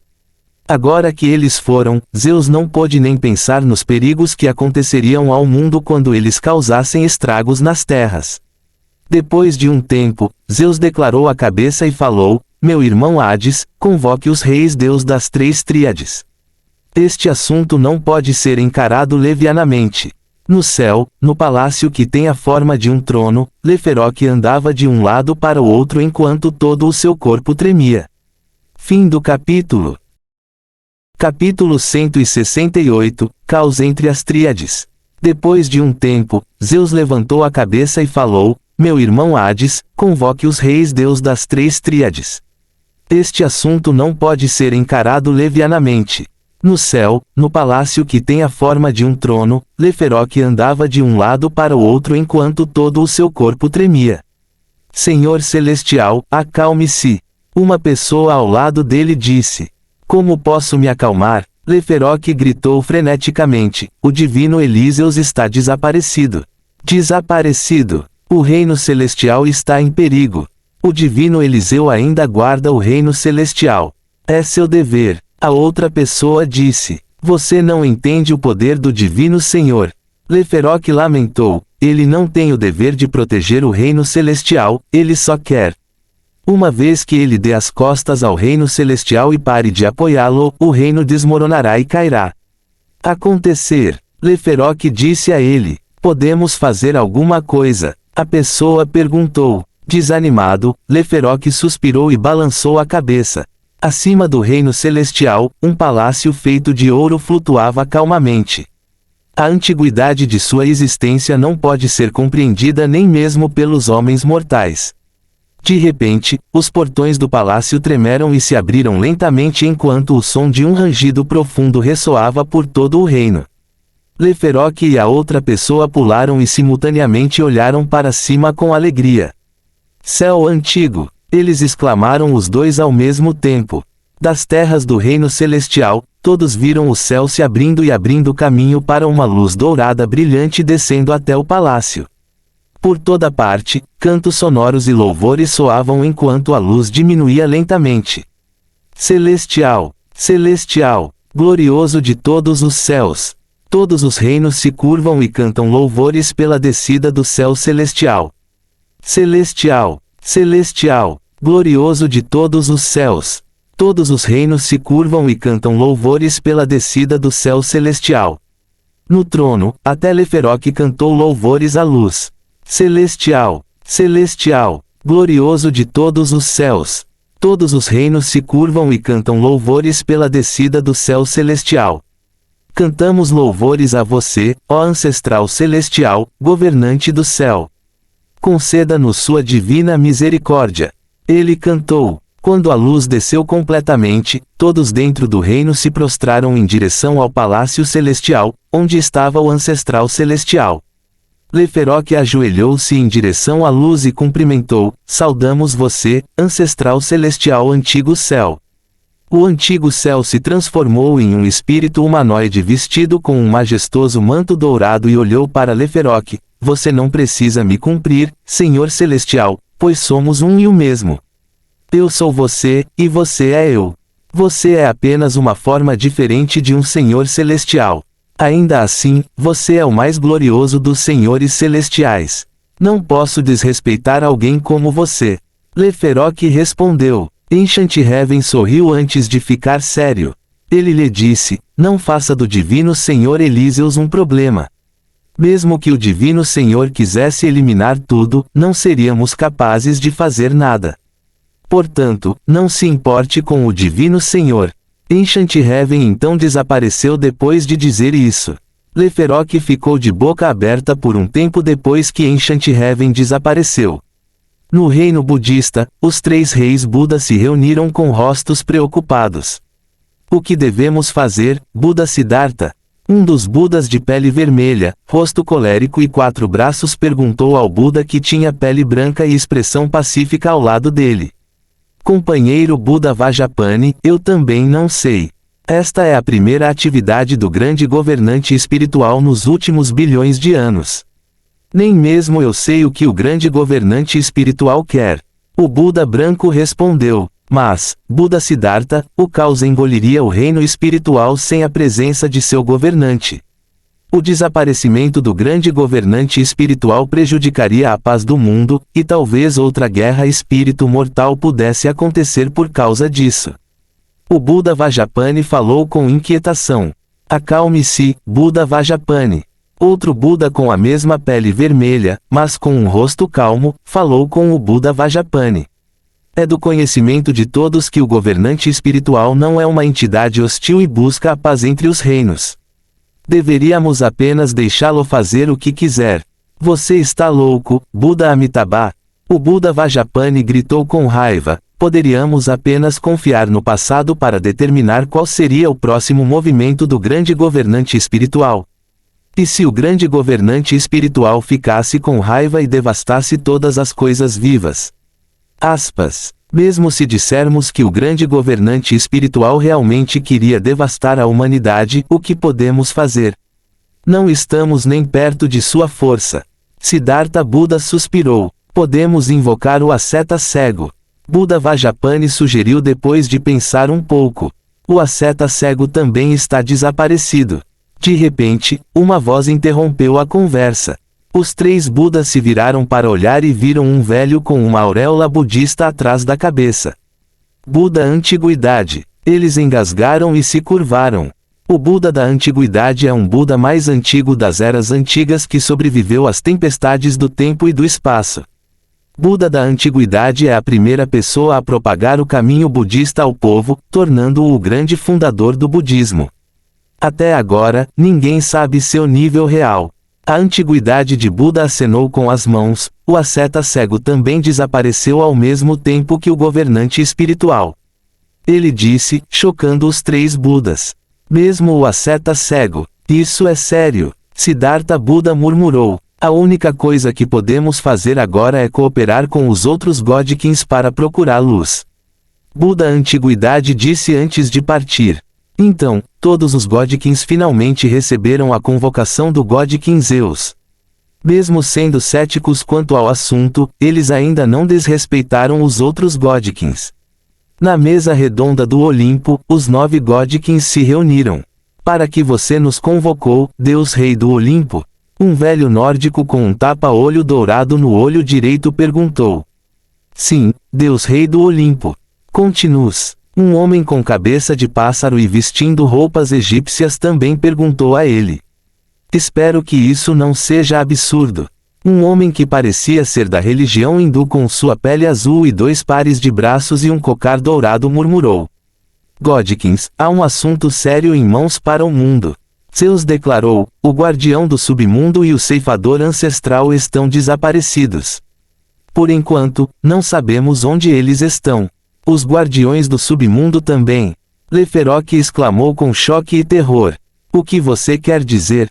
Zeus perguntou preocupado. O divino Senhor do Reino Celestial, o divino Senhor Elíseus, também está desaparecido. Ele respondeu. Infelizmente. Siddhartha Gautama interrompeu. O grande governante espiritual e o asceta cego também está desaparecido. Ele suspirou. Todos ficaram tensos com a informação repentina. Então, isso significa que todos os seres imemoriais realmicos desapareceram sem deixar vestígios simultaneamente. Um chinês que usava uma túnica verde murmurou preocupado. Com o poder inimaginável que os 5 detinham, todos os 9 não conseguiam imaginar o que poderia acontecer. No reino mortal, André estava sentado em frente aos 5 seres imemoriais que desapareceram e causaram o caos nos reinos superiores. O caos está possivelmente próximo. Quero que vocês aumentem a guarda em seus territórios. Ele pediu. Senhor, isso é tudo que você quer que façamos? O monge cego perguntou. Não. André balançou a cabeça. Eu quero destruir as algemas da humanidade. Ele declarou. Os 5 ficaram em silêncio por um momento. Depois de um tempo, o monge cego assentiu e respondeu, eu cuidarei dos preparativos. André voltou-se para as 2 pessoas com a aura de morte. Daimon, Reaper, uma vez que as algemas forem destruídas, você certamente estará ocupado. Peço desculpas antecipadamente. A pessoa de capa preta com a enorme foice, Reaper, curvou-se. Eu certamente adoraria estar ativo em todo o mundo mais uma vez. Disse com uma voz estranha e rouca. A pessoa com aparência de cavaleiro da morte, Daimon, acenou com a cabeça. Sim, senhor, Reaper está certo. Mesmo que o submundo se torne ativo, minha tarefa é apenas proteger o submundo e manter sua ordem. Ele respondeu. Elíseus, quero que você ignore o reino celestial. André disse para a pessoa deslumbrante. Como desejar, senhor. Eliseu assentiu. Então, quais são suas ordens para mim, senhor? O homem bonito perguntou com uma voz charmosa e elegante e levemente profunda. Com as pessoas sem nenhuma algema para amarrá-las ao reino mortal, o mundo espiritual estaria ocupado com várias, se não incontáveis, consciências penetrando as barreiras. Ser indisciplinado. André respondeu. Seu desejo é uma ordem. Sorriu e fez uma reverência. Então, farei minha parte para ajudar todos vocês. André ergueu a mão e estalou os dedos. Dentro dos 5, um leve som de correntes quebrando foi ouvido dentro de suas almas, chocando-os. Senhor, você está nos libertando? Eles engasgaram. André acenou com a cabeça. Se seus poderes mais elevados estiverem selados, você não seria capaz de cumprir minhas ordens com eficiência. É por isso que estou libertando todos vocês. Fim do capítulo. Capítulo 169 Aztecas na Coreia. Então, farei minha parte para ajudar todos vocês. André superficialmente a mão e estalou os dedos. Dentro dos 5, um leve som de correntes quebrando foi ouvido dentro de suas almas, chocando-os. Senhor, você está nos libertando? Eles engasgaram. André acenou com a cabeça. Se seus poderes mais elevados estiverem selados, você não seria capaz de cumprir minhas ordens com eficiência. É por isso que estou libertando todos vocês. Obrigado, Senhor. Todos se ajoelharam de alegria antes de André ordenar que saíssem da sala.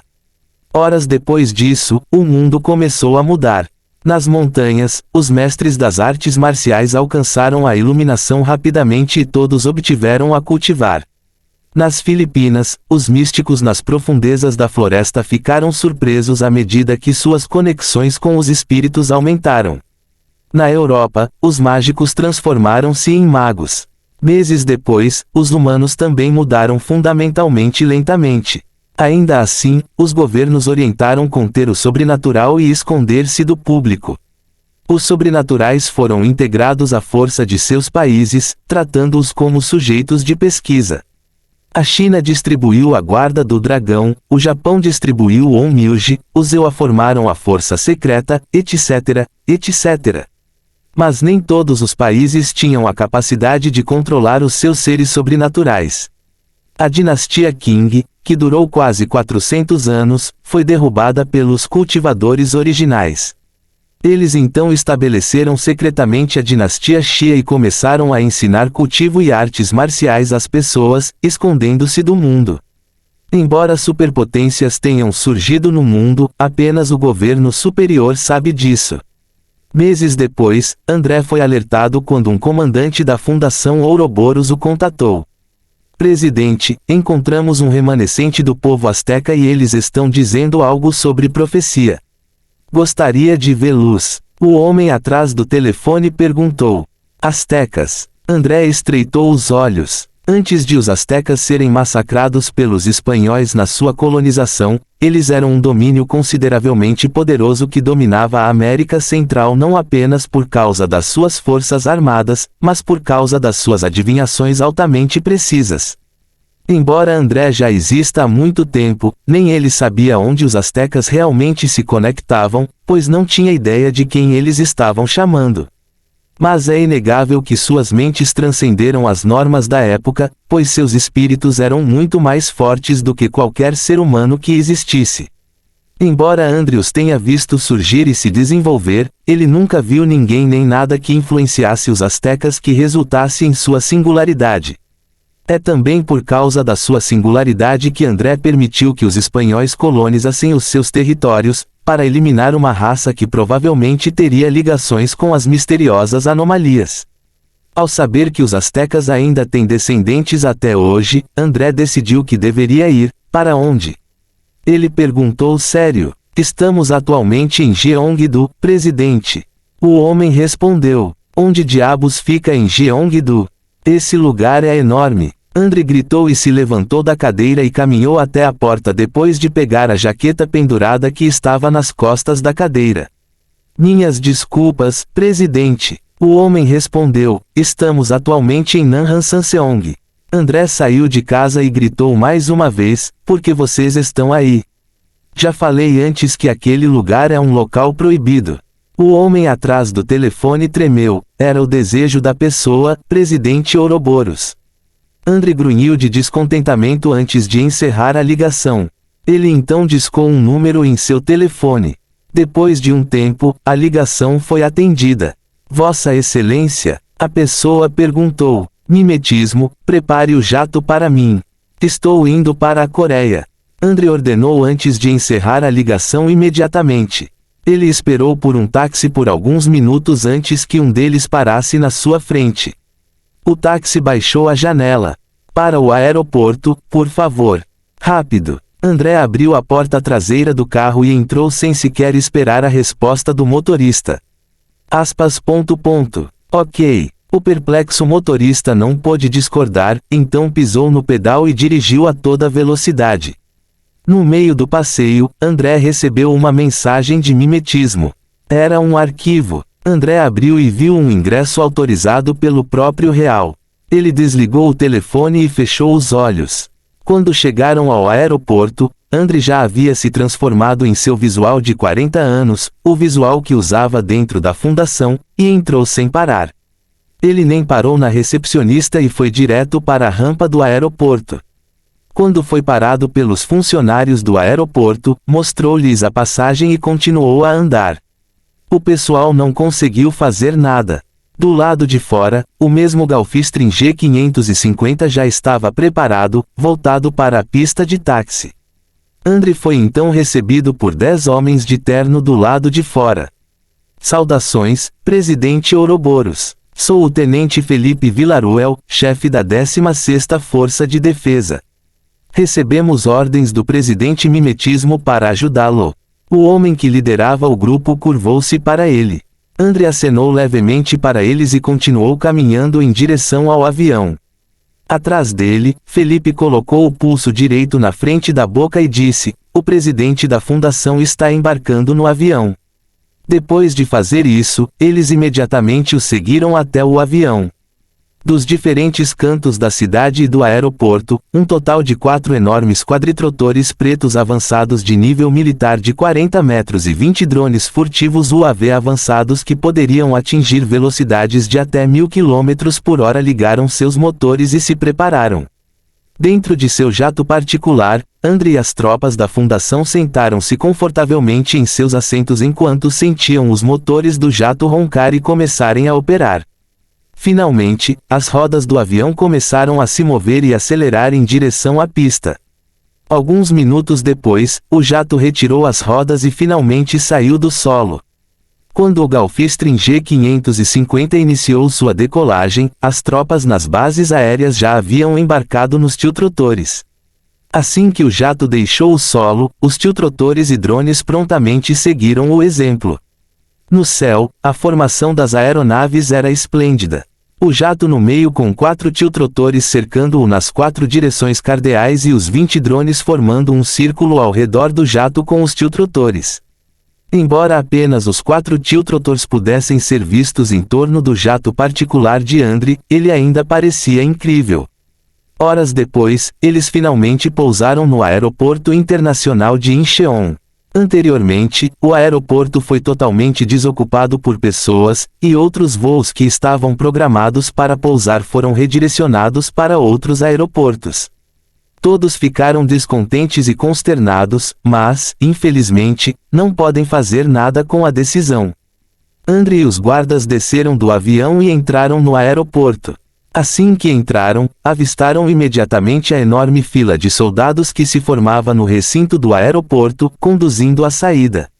"Bem-vindo, presidente!" Os soldados gritaram e curvaram-se para ele. André ficou indiferente enquanto continuava caminhando para o lado de fora. Vendo isso, os soldados imediatamente correram para seus veículos blindados que estavam estacionados do lado de fora, com os demais e o tenente Felipe guiando André até seu veículo designado, que estava revestido com uma cápsula à prova de mísseis. Assim que todos embarcaram em seus veículos, Felipe levou o pulso à boca mais uma vez e ordenou às tropas: "Movam-se!" ENG. Os sons das rodas raspando no chão e todos os veículos saíram correndo dos portões do aeroporto. Um total de 15 carros, incluindo o de André, saíram do aeroporto, chocando todos do lado de fora. Agora, eles sabem por que o aeroporto fechou para o público. Houve um VVVIP. Dentro do veículo, o tenente Villaruel virou-se para André e disse: "Presidente, estamos atualmente em Incheon. Levaríamos cerca de 2 a 3 horas para chegar à fortaleza Nanhan-Sanseong por causa do atraso." André não respondeu e olhou diretamente para a frente da estrada. Com silêncio, a viagem continuou pacificamente. 1h30 depois chegaram a Seul. O tenente Villaruel pegou seu telefone que vibrava e atendeu uma ligação. "Aqui é o tenente Villaruel falando." "Sim, sério. Ok, vou informá-los."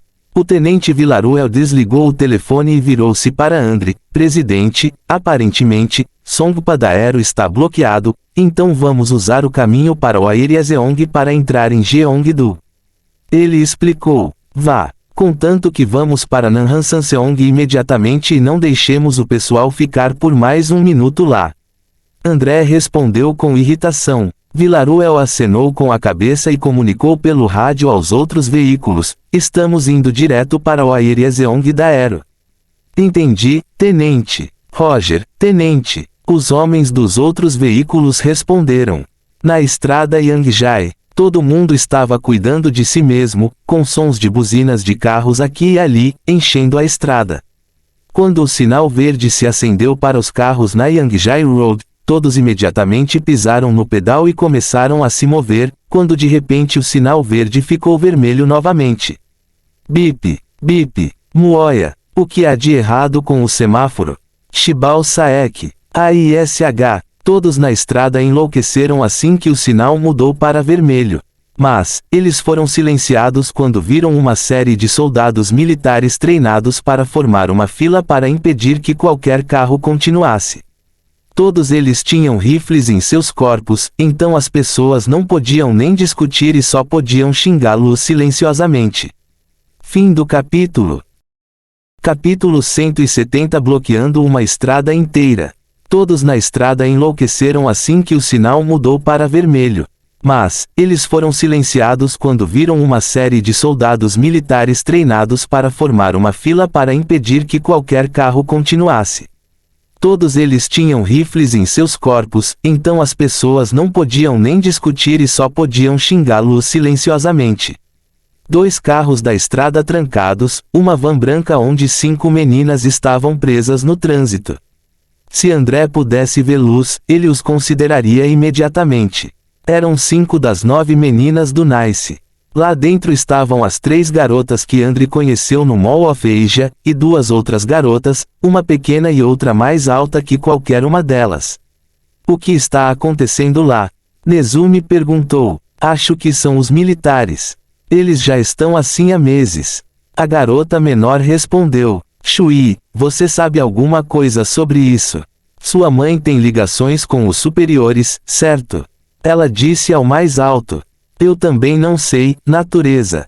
Minha mãe tem mantido segredo sobre esse tipo de assunto. Mas, até onde eu sei, esse tipo de coisa está acontecendo em todo o mundo, não sabemos por quê. Shui suspirou. Natureza, a menina menor, suspirou. Tio filho também está reservado. Como o que ouvi, algo importante aconteceu que influenciou o mundo inteiro. Ei, olhe, tem alguma coisa acontecendo aí. Morinhos interrompeu enquanto apontava para a frente. As 5 garotas olharam e viram 5 veículos blindados vindos do leste parando na frente. Lá, pessoas uniformizadas saíram dos veículos, chegando a 20. Depois disso, ficaram ali, como se esperassem por algo, ou alguém. Para evitar complicações, os militares obrigaram os civis a seguir um caminho diferente, raciocinando que isso poderia levar alguns minutos ou até meia hora. Embora as pessoas estivessem chateadas, não tiveram escolha senão seguir as instruções. Lentamente, a estrada em que eles estavam foi liberada de veículos. Quando chegou a vez da van partir, o barulho dos motores veio do outro lado da estrada ao Aerieseong. Lá, 15 veículos seguiram em alta velocidade em direção aos 5 veículos blindados que estavam parados na estrada. Gerente Song, podemos esperar aqui. A natureza de repente solicitou o motorista. Eu quero vê-lo. Estamos bloqueando o caminho, natureza. Atrasaríamos todo mundo. O gerente Song respondeu. Não se preocupe. A natureza respondeu com um sorriso e voltou seu olhar para os veículos. Vendo os veículos se aproximando, os militares dos 5 veículos ficaram eretos e fixaram o olhar no veículo do meio. Logo, os veículos que se aproximavam pararam no meio. Homens saíram deles e se organizaram em uma fila organizada. O carro no centro abriu a porta. Por dentro, André saiu vestido com um smoking limpo. Ele tirou os óculos escuros do bolso e os colocou antes de caminhar em direção ao pessoal da frente. Os soldados que esperavam, vendo André se aproximando, saudaram imediatamente. Saudações, Presidente Ouroboros. Tenente HN do Ion, dá as boas-vindas ao Presidente Ouroboros em nosso país. A pessoa que liderava o segundo grupo cumprimentou-o com respeito. Vamos terminar o negócio. André disse sem emoção, leve-me ao Azteca. Sim, presidente. Siga-nos. O tenente HN assentiu e voltou para seus veículos. Andre também voltou para ele e para os outros homens antes de partir imediatamente. Quando partiram, os soldados finalmente saíram e os semáforos ficaram verdes, permitindo que os veículos continuassem seu caminho. Dentro da van, a natureza engasgou de espanto quando as fileiras de soldados deixaram o local. Legal, ela murmurou. É estranho. Nari pronunciou. O que você quer dizer, Nari-dia? A natureza perguntou curiosamente. O homem que liderou o último grupo me pareceu muito familiar, mas não consigo identificá-lo. Ela disse a eles. Por outro lado, Morin estreitava os olhos o tempo todo, parecendo suspeitar de alguma coisa. Não tendo mais nada para barricar a estrada, a van e os demais carros que não haviam saído dispararam para o outro lado da estrada, evitando que algo parecido com o incidente anterior acontecesse mais uma vez. Dentro do veículo de André, ele olhou para o tenente Felipe e disse, por que tiveram que parar o trânsito? Não se preocupe, presidente.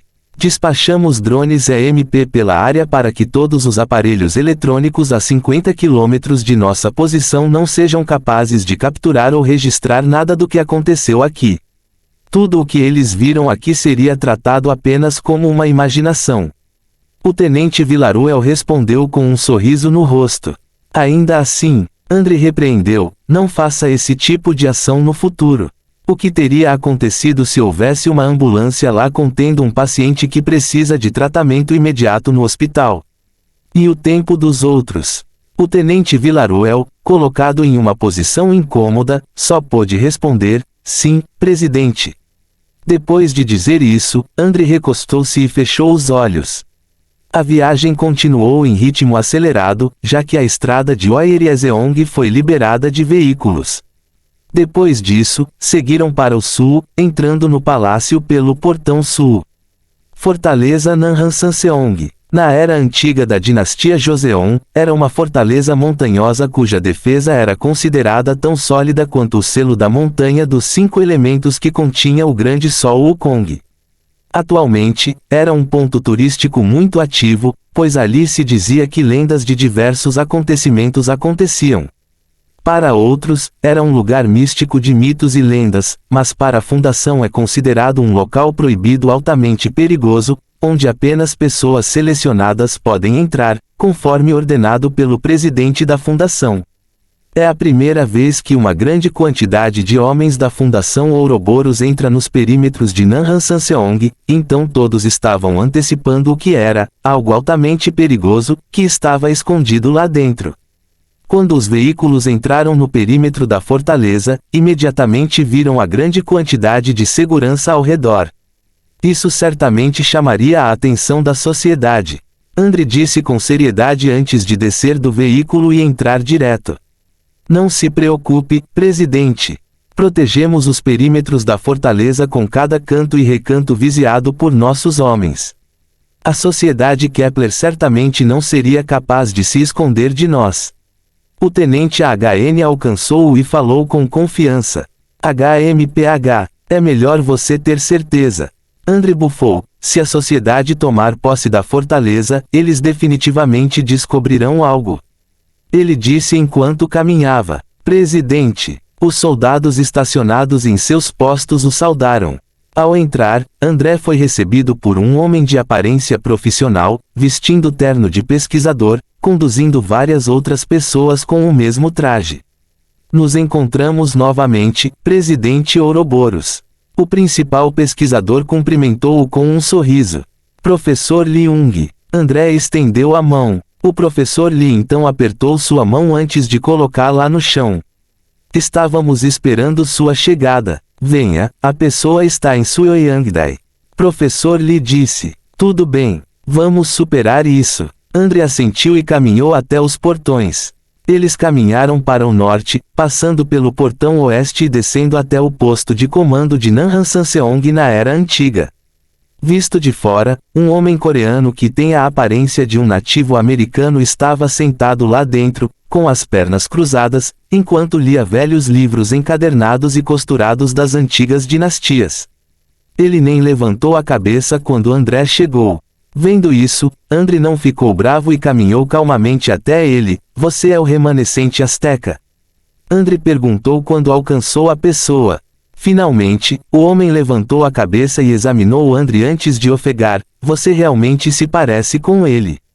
Quem é que queres dizer? André estreitou os olhos e perguntou lentamente. O homem levantou-se e foi direto ao ponto. Você se parece com o Criador. Ao ouvi-lo, André zombou. Não existe Criador. Não se engane. Então como você surgiu? Certamente você não surgiu simplesmente. Afinal, você não tem mãe. O homem não se ofendeu e até sorriu. O que você quer dizer? André não teve mais paciência e perguntou diretamente ao homem. Eu sou Quentechalótese, descendente do profeta. O homem disse, eu conheço você, pois está escrito.